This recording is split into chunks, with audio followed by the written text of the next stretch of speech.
90 দিনের কথা বলা হয়। আরে হারে, তুই ক্ষমতায় আসুস 30 দিন, তুই 90 দিনের কি বিচার করবি বেটা?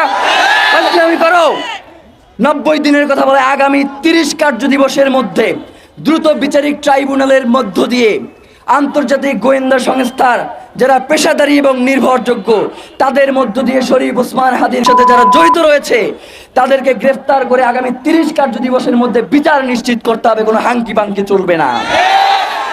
আমাদেরকে বিভিন্ন জায়গা থেকে বলা হয়, ভাইয়েরা আপনারা কঠোর আন্দোলন কইরেন না, তাহলে সরকার পইরা যাইতে পারে।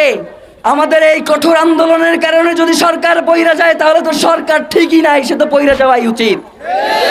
সরকারের যদি এই সামান্য আমাদের এই বক্তব্যই যদি সহ্য না হয়, তারা যদি এই ছোট্ট অল্প পরিসরের মানুষগুলোকেই মনে করে তারা হুমকি, যেই মানুষগুলো বাংলাদেশের স্বাধীনতা সার্বভৌমত্বকে টিকিয়ে রাখতে চায় তাদেরকে যদি তারা হুমকি করে, তাহলে আমরা মনে করছি যারা এখন সরকারে রয়েছে তারা বাংলাদেশের স্বাধীনতা সার্বভৌমত্বের শত্রু, তারা বাংলাদেশে ইনসাফ কায়েমের শত্রু, তারা বাংলাদেশের স্থিতিশীলতার শত্রু।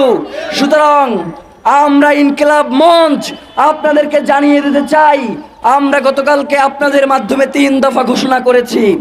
এখন পর্যন্ত আমাদের কাছে এর কোনো সুনির্দিষ্ট ব্যাখ্যা এসে উপস্থিত হয় নাই। 90 দিনের কথা বলা হয়। আরে হারা, তুই ক্ষমতায় আসুস 30 দিন, তুই 90 দিনের কি বিচার করবি বেটা? আমি করো 90 দিনের কথা বলে আগামী 30 কার্য দিবসের মধ্যে দ্রুত বিচারিক ট্রাইব্যুনালের মধ্য দিয়ে আন্তর্জাতিক গোয়েন্দা সংস্থার যারা পেশাদারী এবং নির্ভরযোগ্য তাদের মধ্য দিয়ে শরীফ ওসমান হাদির খুনেতে যারা জড়িত রয়েছে তাদেরকে গ্রেফতার করে আগামী 30 কার্য দিবসের মধ্যে বিচার নিশ্চিত করতে হবে। কোনো হাঙ্কি পাঙ্কি চলবে না। প্রিয় ভাইয়েরা, আমরা বলেছি আমাদেরকে এখনো বিভিন্ন মাধ্যম থেকে জানানো হয় যে শহীদ ওসমান হাদিকে যারা হত্যা করেছে তারা এই দেশেই রয়েছে।